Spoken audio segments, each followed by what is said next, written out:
Have you ever felt that gut-wrenching moment when your entire world crashes down in a single heartbeat? That one instant where everything you believed in turns out to be nothing but a beautifully crafted lie? Well, I never thought I'd be telling this story, but life has a way of turning our perfectly planned paths into unexpected journeys of pain and redemption. It was a typical Tuesday evening at the office. The same fluorescent lights humming above my head, the familiar sound of keyboards clicking in the distance, and that half-empty cup of coffee that had gone cold hours ago. As a senior financial analyst, late nights were part of my routine, something my wife Sarah had always said she understood. Funny how understanding works both ways, isn't it? I remember glancing at my watch, 8:47 p.m. The quarterly reports were finally done, and for once, I thought I'd surprise Sarah by coming home early. Maybe grab some takeout from that Italian place she loves, open that bottle of wine we'd been saving. 5 years of marriage, and I still wanted to make her smile. If only I knew that smile had started belonging to someone else. The drive home was peaceful. Street lights created patterns on my windshield as I imagined her face lighting up when I walked through the door. Our suburban home looked exactly as it always did. Warm lights glowing through the windows, her car parked in the driveway next to an unfamiliar black sedan. I thought nothing of it at first. Sarah often had her book club friends over when I worked late, but something felt different this time. Maybe it was the way the curtains were drawn shut. Sarah always kept them open until bedtime. Or perhaps it was that sixth sense that kicks in when your heart knows something your mind hasn't accepted yet. I pulled into the driveway, making sure to turn off my headlights before I got too close. The garage door opener stayed untouched in my center console. For some reason, I didn't want to announce my arrival with its usual mechanical whir. The key turned silently in the lock, and I stepped into our home. The home we'd picked together, the home where we'd talked about raising our future children. The sound of soft music drifted down from upstairs, mixed with muffled laughter that made my blood run cold. Each step up our staircase felt like climbing a mountain, my briefcase still clutched in my hand like some kind of shield. The hardwood stairs that usually creaked under my feet stayed eerily silent, as if they too were holding their breath, knowing what I was about to discover. I stood there at the top of the stairs, frozen in place, listening to sounds that no spouse should ever have to hear coming from their own bedroom. My heart wasn't just breaking, it was being shattered into a million pieces, each shard cutting deeper than the last. At that moment, standing in my own hallway like a stranger, I felt something shift inside me. The warm, trusting man who had left for work that morning died silently in that hallway. In his place rose someone else, someone colder, someone who understood that sometimes karma needs a helping hand. What happened next would not only change my life forever, but would teach Sarah and her lover a lesson they'd never forget.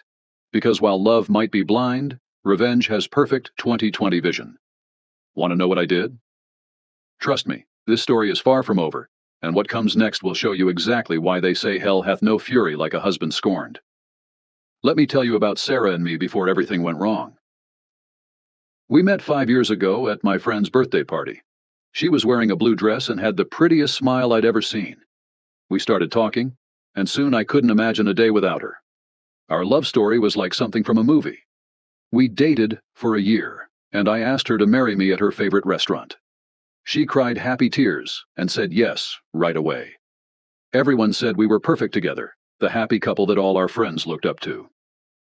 The first 4 years of our marriage were amazing. Sarah was a teacher at the local high school, and I worked at a big office in town. We bought a nice house with a garden, got a dog named Max, and spent our weekends trying new restaurants or watching movies together.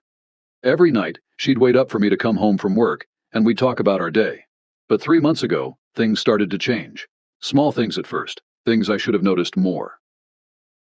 Sarah started going out more with her new friends from work. She never invited me to meet them. She changed her phone password, and I'd catch her smiling at messages but hiding her screen when I walked by. She started coming home late, too. Extra meetings at school, she'd say, or just drinks with the girls.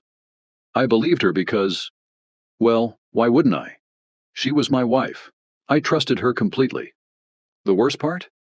She stopped asking about my day, stopped waiting up for me. Our movie nights became rare. When I tried to hug her, she'd say she was tired or had work to do. The woman who used to light up when I walked into a room now barely looked at me. I tried fixing things. I bought her flowers, planned surprise dates, even took a day off work to spend time with her. But nothing worked. It felt like trying to hold water in my hands. The harder I tried, the more she slipped away. I kept telling myself it was just a rough patch. Every marriage has them, right? But deep down, I knew something was really wrong. I just didn't want to believe what my heart was telling me. That's the thing about trust. It makes you blind sometimes. But what I saw that night, well, it opened my eyes forever. That day started like any normal Tuesday. I woke up, kissed Sarah goodbye, and went to work. She seemed happy that morning, even made me breakfast. Pancakes with maple syrup, my favorite. Looking back now, maybe she felt guilty about what she was doing. Funny how people try to make up for their lies with small acts of kindness. At work, things were slow. I kept thinking about Sarah and how different she'd been acting.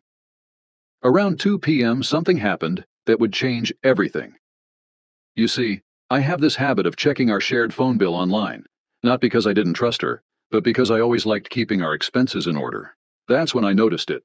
One number kept showing up over and over. Late-night calls, messages at weird hours like 2 a.m. when she was supposed to be sleeping. The same number dozens of times every day.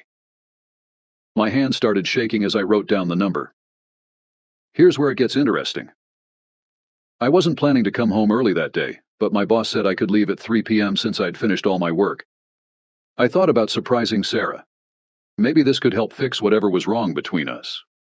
I stopped at the flower shop and bought her favorite roses, red ones, just like on our wedding day. Driving home, I kept seeing that phone number in my head. Something didn't feel right. Have you ever had that feeling in your stomach?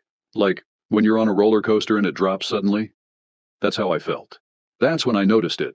One number kept showing up over and over. Late-night calls, messages at weird hours like 2 a.m. when she was supposed to be sleeping. The same number dozens of times every day. My hand started shaking as I wrote down the number. Here's where it gets interesting. I wasn't planning to come home early that day, but my boss said I could leave at 3 p.m. since I'd finished all my work. I thought about surprising Sarah. Maybe this could help fix whatever was wrong between us. I stopped at the flower shop and bought her favorite roses, red ones, just like on our wedding day. Driving home, I kept seeing that phone number in my head. Something didn't feel right. Have you ever had that feeling in your stomach?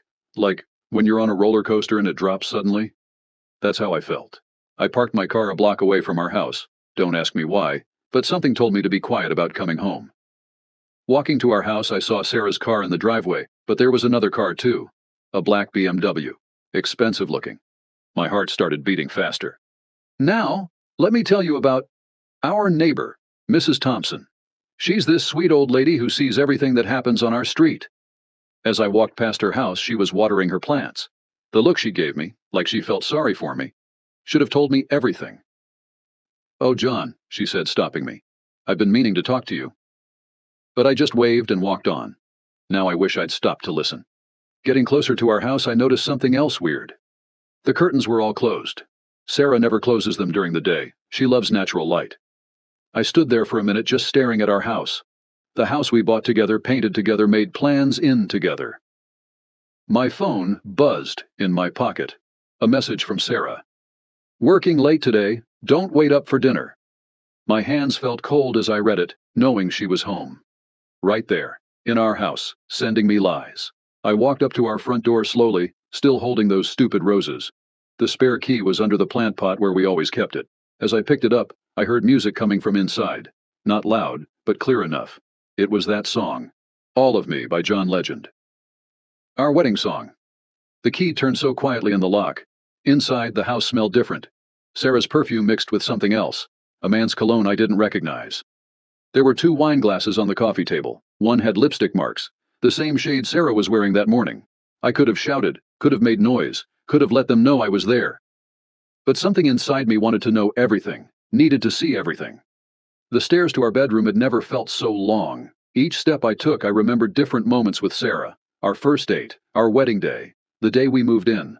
All those memories started feeling like lies. Were they real? Had any of it been real? The music got louder as I reached the top of the stairs. Our bedroom door was closed, but I could hear voices. Sarah's laugh, that sweet laugh I used to love, mixed with a man's voice I didn't know. Standing there, I felt like I couldn't breathe. You know that moment in movies, where everything goes slow motion. That's exactly how it felt. My hand reached for the doorknob, and I remember thinking, Once I open this door, nothing will ever be the same. I turned the handle slowly, trying to be quiet. But I didn't need to be. They were too busy to hear anything. The door opened just enough for me to see inside. And there they were. Sarah, my wife, the woman I loved more than anything, was in our bed. Our bed, where we'd spent countless nights planning our future, and she wasn't alone. The man with her? That's when everything got even worse. It was David. My best friend from college. The guy who was best man at our wedding. The person who had given a speech about loyalty and friendship on our wedding day. I stood there frozen. The roses fell from my hand, hitting the floor with a soft thud. That's what finally made them notice. Sarah saw me first. Her eyes went wide, face turning white as a sheet. "John!" she screamed, scrambling to cover herself. David jumped up like he'd been electrocuted, but I didn't stay to hear their excuses. I didn't want to hear Sarah calling my name as I walked down the stairs. Didn't want to hear David saying, "Bro, wait, I can explain." Explain what? How they'd been lying to me? How long had this been going on? All those late nights, all those work meetings, all those times David came over to watch football games with me. Had they been laughing at me behind my back? I got in my car and drove. Didn't know where I was going, just drove. My phone kept ringing, Sarah's picture popping up again and again. After the 10th call, I turned it off. Ended up at this small park where Sarah and I used to have picnics. Sat there on a bench watching kids play on the swings, parents pushing them higher and higher. Normal people living normal lives while my world was burning down. That's when I started thinking about revenge, not the angry, violent kind you see in movies. No, I wanted something better. Something that would make them feel what I was feeling. The betrayal, the humiliation, the pain. They needed to understand what they'd done to me. I turned my phone back on. 15 missed calls from Sarah, 7 from David. Text messages begging me to come home, to let them explain, saying it wasn't what it looked like. But here's the thing about betrayal. It's exactly what it looks like. There's no explaining away what I saw, no excuse that could make it okay. I opened my photos and started scrolling. Found what I was looking for. Pictures of Sarah and David together at parties, family gatherings, backyard BBQs. All those times they'd been sneaking looks at each other while I was the trusting fool who saw nothing wrong. Then I checked our bank accounts. Joint accounts I'd always trusted Sarah with. Interesting charges started popping up. Expensive restaurants I'd never been to. Hotel charges on days Sarah was supposed to be at teacher conferences. Everything started making sense. As the sun started setting, I made a plan. A careful, detailed plan. Because sometimes the best revenge isn't quick and angry. Sometimes it's slow and smart. And I was going to be very, very smart about this. I called my lawyer friend Mike. Didn't tell him everything, just asked him to meet me for coffee tomorrow. Then I called in sick to work for the next 2 days. Sent a text to Sarah. "Don't try to contact me. I need time to think." Her reply came instantly. "Please come home. We need to talk. I love you." Love. That word used to mean something. Now it just felt like another lie. I checked into a small hotel for the night. Couldn't face going home, seeing our bed, smelling her perfume mixed with his cologne. As I lay there staring at the ceiling, I started making lists on my phone. Get all the evidence together. Talk to Mrs. Thompson. She'd obviously seen things. Check phone records more carefully. Look through credit card statements. Make copies of everything. But most importantly, I needed to stay calm. Act normal. Let them think I might forgive them. Because the best revenge stories? They're the ones where the other person never sees it coming. I ordered room service. Couldn't eat much. Just pushed the food around on my plate. My phone kept lighting up with messages. Sarah was getting desperate. "Please come home. We need to talk about this. It was a mistake. I never meant to hurt you." David's messages were worse. "Bro, I'm so sorry. It just happened. Let me explain. Don't throw away our friendship." Our friendship. I almost laughed at that one. Some friend he turned out to be. Around midnight, I got an unexpected message. It was from Lisa, David's wife. "John, please call me. I think we need to talk." Now that was interesting. Very interesting. Looked like I wasn't the only one whose life was falling apart tonight. I called Lisa. Her voice was shaky, but calm. Too calm. "How long have you known?" she asked. "Just found out today," I replied. "You?" "3 weeks," she said. "Been gathering evidence. We should meet." And just like that, my revenge plan got even better. Because sometimes the best allies are the ones who've been hurt just like you. As I finally drifted off to sleep that night, one thought kept running through my mind. Sarah and David thought they were so clever, thought they'd never get caught. But they had no idea what was coming. Because the thing about betrayal is, it changes people. The old John, the trusting, forgiving John, died the moment he opened that bedroom door. The new John? He was someone they'd never seen before. And tomorrow? Tomorrow would be just the beginning. The next morning I met Lisa at a small coffee shop 3 towns over. Neither of us wanted to risk being seen. Looking at her across the table, I realized we had both aged 5 years overnight. Dark circles under our eyes, hands shaking as we held our coffee cups. "Show me what you have," I said quietly. Lisa pulled out a thick folder from her bag. Remember how I said she'd been gathering evidence for 3 weeks? Well, she hadn't been sitting around crying. This woman was smart, way smarter than David ever knew. "I hired a private detective," she whispered, spreading photos across the table. "Look at these dates." My stomach turned as I looked through them. Pictures of Sarah and David together at fancy restaurants, holding hands in parks I'd never been to, kissing in his car. Some dated back 6 months. 6 months. "There's more," Lisa said, pulling out bank statements. "Look at this hotel charge. Remember when David said he was on a business trip to Chicago last month?" I nodded slowly, the pieces falling into place. "Sarah told me she had a teachers' conference that weekend. They were at the Sunset Beach Resort," Lisa said. 2 hours from here. Together." My hands clenched into fists under the table. That weekend I'd been working overtime to save money for the vacation Sarah said she wanted. The vacation she probably planned to take with him. But Lisa wasn't done. She pulled out her phone and played a recording. David's voice filled our quiet corner of the coffee shop. "I'll leave her soon, baby. Just need to figure out the money first. You know Lisa's father left her that trust fund." I watched Lisa's face as the recording played. She didn't cry. Her eyes were hard, determined. "They're not just cheating on us," she said. "They're planning to take us for everything we have." That's when I showed her what I'd found. The credit card charges. The phone records. The text messages I'd managed to recover from our shared cloud account. Every piece adding to the puzzle of their betrayal. "We need to be smart about this," Lisa said. "They think they're so clever, planning their little future together. But they made one big mistake." "What's that?" "They underestimated us. For the next 2 hours we planned. Not just revenge, justice. Every detail had to be perfect. We were going to take back everything they planned to steal from us, and then some.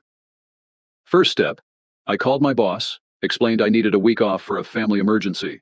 He was understanding, even offered to let me work from home. Perfect. I needed time to set everything up. Lisa did the same at her job. She's a real estate agent, works for herself mostly. That gave her plenty of flexibility. Next we called Mike, my lawyer friend, met him for lunch. When we showed him everything we had, his eyes got wide. "This is gold," he said, looking through the evidence. "Pure gold. But if you really want to nail them, we need more." "What kind of more?" I asked. He smiled. It wasn't a nice smile. "Let me make some calls." While Mike worked his legal magic, Lisa and I set our plan in motion. First, we needed them to think we were falling apart. That's what they wanted, right? Us broken and vulnerable. I sent Sarah a message. "Moving to a hotel for a while. Need space." Lisa did better. She broke down crying at their country club. Lisa did better. She broke down crying at their country club, right in front of David's business partners. Posted a sad song on Facebook. Started telling friends she was struggling to hold it together. They fell for it. Hook, line, and sinker. Sarah started sending me long messages about how sorry she was, how it was just a mistake, how she'd never meant for this to happen. David called Lisa every night, promising to work things out, saying he'd go to counseling. But here's what they didn't know. Every call was recorded. Every message was saved. Every meeting they had was photographed. Every dollar they spent was documented. Mike's private investigator friends were earning their money. 3 days in, they hit the jackpot. "You need to see this," Mike said, calling us into his office. He played a video recorded just that morning. Sarah and David, at a bank we'd never used, opening a joint account, planning their escape. "Got the account numbers," Mike said. "And you'll never guess where the money's coming from." Turned out David had been embezzling from his company. Small amounts, spread over months. The kind of thing that's hard to notice unless you're looking for it. He'd been planning to pin it on his assistant, a single mom with 3 kids. That's when our plan changed. This wasn't just about us anymore. These people, the ones we'd loved and trusted, they were worse than we'd thought. Lisa found David's assistant's number, called her, asked her to meet. The poor woman broke down when we showed her what David had planned. She'd had no idea why certain numbers weren't adding up in the books. Now we had another ally, and she had access to every file in David's office. Meanwhile, I did some digging at Sarah's school. Turns out those late meetings she claimed to have, the school board had no record of them. But they did have records of field trip money that had gone missing. Small amounts, just like David's scheme. The principal was very interested in what I had to say. Day 5 of our plan, things got interesting. Sarah and David started getting sloppy. Thought they had us fooled with their sorry act. Met for lunch at their usual spot. The private investigator got it all on video, including their conversation about which islands don't have extradition treaties with the U.S. That night, Sarah called me crying. Said she missed me. Begged me to come home. Said she'd do anything to fix our marriage. I agreed. Lisa called David right after. Did the same thing. He jumped at the chance. Tomorrow night, we both said, let's have dinner. Talk things through. They agreed so quickly it was almost funny. Almost. What they didn't know was that tomorrow night everything would change. We'd called their bosses, their banks, their friends. Everyone was ready. The trap was set. I checked into a nicer hotel that night, bought a new suit, needed to look good for what was coming. Lisa went shopping too, got that red dress David always loved. We met one last time to go over the plan. Sat in my hotel room, checking every detail. Are you sure about this? Lisa asked. Once we start, there's no going back. I looked at the pictures spread across the bed. Sarah and David laughing, planning their future with our money. Planning to destroy innocent people along the way. They lost the right to mercy when they decided to hurt other people, I said. Lisa nodded. Picked up her phone, sent the message we'd practiced. Can't wait to see you tomorrow, honey. I've missed you so much. Wearing that dress you love. David's response was instant. Can't wait, babe. Everything will be better soon. I sent mine to Sarah. Looking forward to working things out. Still love you. Her reply made me sick. Love you too, baby. Tomorrow we'll fix everything. They had no idea what everything really meant. That night I couldn't sleep. Kept thinking about all the lies, all the times they must have laughed at us behind our backs, all the innocent people they were willing to hurt. Around 3 a.m., my phone lit up. A message from Sarah. Awake. I was, but I didn't answer. Let her worry. Another message from her. I know I messed up, but tomorrow's a new start. I promise I'll make it up to you. I watched the dots appear as she typed more messages, each one full of lies, each one part of their plan. Because here's what Sarah and David didn't know. We had copies of their secret account numbers. We had proof of their embezzlement.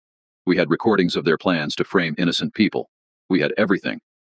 Tomorrow night they thought they were having romantic dinners with their forgiving spouses. Instead, they'd be meeting their bosses, the police, the IRS agents Mike had contacted, and a whole lot of evidence.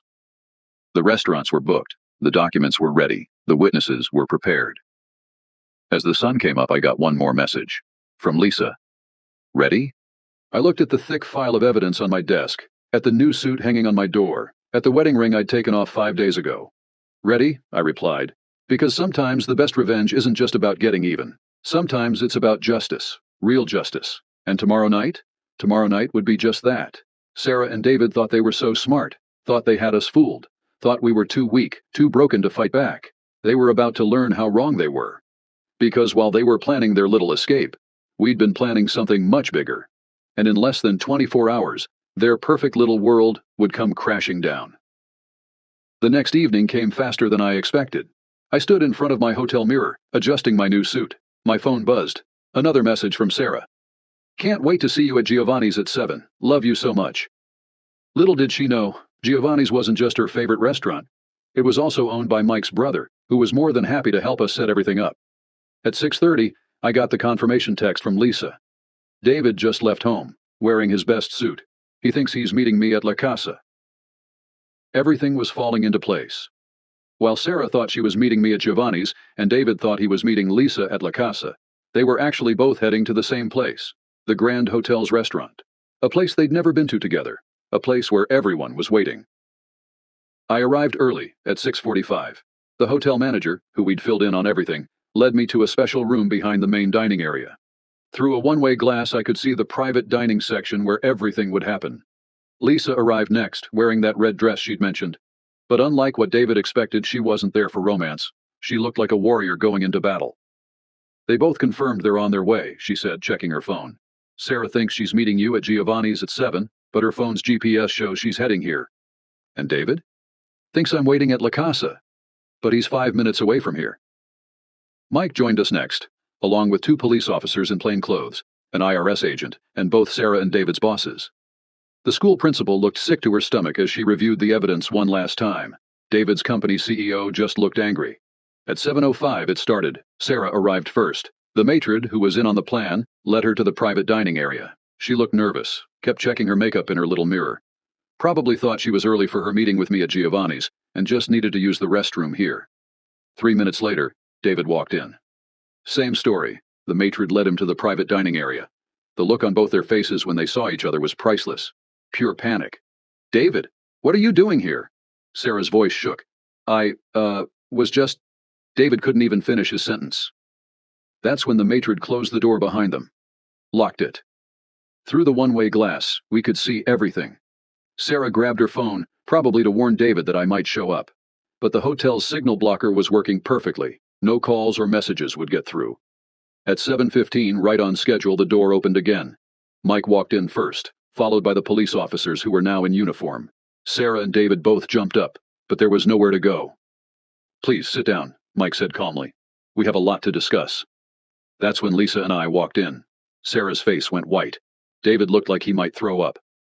"Honey, .. Sarah started, but I held up my hand. "Don't," I said. "Just don't." Lisa took charge first. She was magnificent.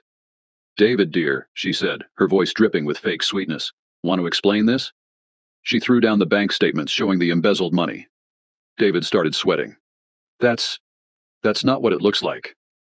"Really?" Lisa turned to one of the police officers. "Officer Williams, what does it look like to you?" The officer stepped forward. "Like systematic theft and fraud, ma'am." David tried to stand up again, but the other officer put a hand on his shoulder, pushing him back into his seat. Sarah tried a different approach. Tears. "John, please, whatever you think is happening." That's when the school principal walked in. Sarah's tears dried up real quick. "Miss Thompson," the principal said, "would you like to explain the missing field trip funds? Because we have evidence showing exactly where that money went." Mike started laying out documents on the table. Bank statements, hotel receipts, photos. Sarah and David's faces got paler with each piece of evidence. "But wait," Lisa said, pulling out her phone. "There's more." She played the recording of David talking about her trust fund, about their plans to take everything. Sarah shot David an angry look. Seems like she didn't know about that part of his plan. "You were going to steal my trust fund?" Lisa asked. "While framing an innocent single mother for your crimes?" That's when David's assistant walked in, carrying a stack of financial records. David actually whimpered. The CEO was next. He didn't say much, just dropped a letter on the table. David's termination papers, along with a notice that the company would be pressing charges. The IRS agent cleared his throat. "Mr. Walker, Mrs. Thompson, we have some questions about undeclared income and suspicious transactions." Sarah tried one last time. Looked right at me with those eyes I used to love. "John, please, we can work this out, I love you." That's when I played my final card. Pulled out my phone, showed her the video of them at the bank, planning their escape. Played their conversation about which islands they'd hide in. "Love?" I said quietly. "Is that what you call this?" The next hour was a blur of legal terms, charges being read, rights being explained. Sarah cried for real this time. David tried to blame her, then tried to blame his assistant, then finally broke down and begged Lisa for forgiveness. But we weren't done, not yet. "There's one more thing," Lisa said. She nodded to the matron, who opened the doors one last time. In walked their friends, their families, their co-workers, all the people they'd lied to, all the people they'd planned to abandon. "We thought you should all know the truth," I said, standing up. "The whole truth." Mike handed out copies of a detailed report to everyone. Every lie, every stolen dollar, every betrayal laid out in black and white. Sarah's mother started crying. David's father wouldn't even look at him. "You have 1 hour," the police officer said, "to say goodbye to everyone. Then you're coming with us." I didn't stay to watch the goodbyes. Didn't need to. Lisa and I walked out together, heads held high. In the hotel lobby, she turned to me. "Think we did the right thing?" I looked back at the room where our spouses' lives were falling apart, where justice was finally being served. "They did this to themselves," I said. "We just made sure they couldn't hurt anyone else." Later that night, watching the police cars drive away from my hotel window, I got one last text from Sarah, sent from the police station. "I'm sorry, I never thought it would end like this." I didn't reply. Didn't need to, because sometimes the best revenge isn't about getting even. It's about making sure justice is served. Real justice. Sarah and David wanted to destroy our lives, steal our money, and hurt innocent people along the way. Instead, they lost everything: their jobs, their freedom, their reputations. Lisa called me the next morning. The trust fund paperwork went through. He can't touch it now. Good, I said. How are you feeling? There was a long pause. Free, she finally said. I feel free. That's what real revenge feels like. Not hot and angry like in the movies, but cool, calm, and complete. They thought they were so clever. Thought they could play us for fools. Instead, they learned a hard lesson. Sometimes the people you think are weakest turn out to be the strongest, and sometimes justice comes served on a silver platter, in a fancy hotel with everyone watching. It's been 6 months since that night at the Grand Hotel. A lot has changed, all for the better. Sarah and David? They both pleaded guilty to avoid longer sentences. Sarah got 3 years in prison for fraud and stealing school money. David got 5 years for embezzlement. Turns out he'd stolen more money than even we knew about. Their fancy lawyers couldn't help them, not with all the evidence we had. The judge wasn't kind to them either, especially after hearing about how they planned to frame David's innocent assistant. Speaking of the assistant, Maria? She's doing great. After everything came out, David's company gave her a promotion and a raise. She's now head of the accounting department, the same job David used to have. Sometimes life has a funny way of making things right. The school where Sarah worked hired a new teacher. The students' parents raised enough money to replace all the stolen field trip funds. Those kids got their trip to the science museum after all. Lisa and I? We stayed friends, not the kind that hang out all the time, but the kind that check on each other now and then. We both knew we'd been through something big together, something that changed us forever. Last week she called me with good news. Remember that small business I always wanted to start? Just signed the papers. It's happening. She used some of her trust fund money, the money David tried to steal, to open her own real estate company. Already has 5 agents working for her. She's happy, really happy, for the first time in years. Me? I'm doing better than I ever thought I would. Got a promotion at work. Turns out focusing on your job instead of worrying about a cheating wife does wonders for your career. Mrs. Thompson, our old neighbor who tried to warn me that day, she brings me cookies every Sunday. Says she's never seen such perfect justice in all her 70 years. The house? Sold it. Couldn't live there anymore, not with all those memories. Found a nice apartment downtown, closer to work. It's smaller, but it feels more like home than that house ever did after what happened.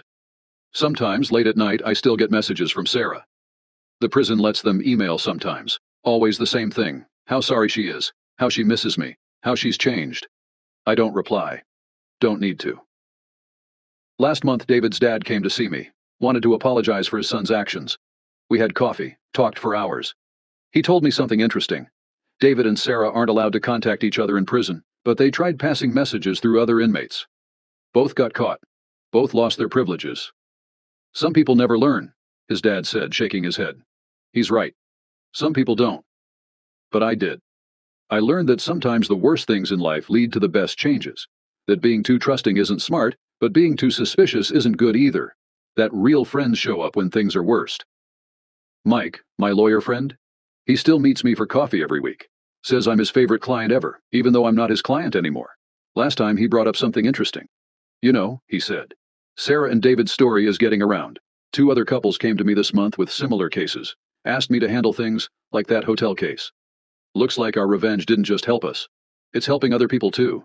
Showing them they don't have to be victims. That there's a right way to fight back. Lisa texted me yesterday. She's dating again. Nice guy, owns a bookstore. Takes things slow, checks up on him regularly. Says she's not taking any chances this time. Me? I'm not ready for dating yet. But for the first time in months, I'm thinking about it. Maybe someday. The funny thing about revenge is, everyone thinks it's about making other people suffer.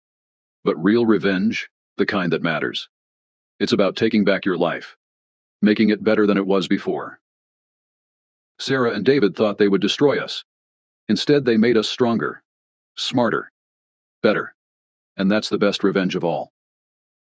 As I sit here in my new apartment, sipping a cup of coffee, I can't help but reflect on how much has changed in the past 6 months. It feels like a lifetime ago that I was that broken, betrayed man staring at the ruins of my once perfect life. But now, I feel more alive than I have in years. The old John, the one who was content to trust blindly, to ignore the warning signs. He's gone. In his place is someone stronger, more resilient, Someone who knows that life isn't always rainbows and butterflies, but that even the darkest clouds can have a silver lining. Sarah and David thought they were so clever, so untouchable. They had no idea the sleeping giant they were poking. And when we struck back, it was with a vengeance they could have never imagined. Sometimes I wonder if I went too far. If the justice we served was a little too complete. But then I remember the lives they were willing to destroy. The innocent people they planned to hurt, and I know we did the right thing. They lost everything. Their freedom, their reputations, their futures. And while a part of me will always feel that dull ache of betrayal, I'm at peace with it. Because I know that they got exactly what they deserved. As for me, I'm looking ahead now. Not dwelling on the past, but focusing on building a better future. I've started going to the gym again, reconnecting with old friends, even considering dipping my toes back into the dating pool. And Lisa? She's thriving. That little real estate business of hers is booming, and the light I see in her eyes these days is something I haven't seen in a very long time. We still check in on each other, offering support and advice when needed. I'm grateful to have her in my life, a constant reminder that even in our darkest moments we can find strength in each other. They say time heals all wounds, and I'm starting to believe that's true.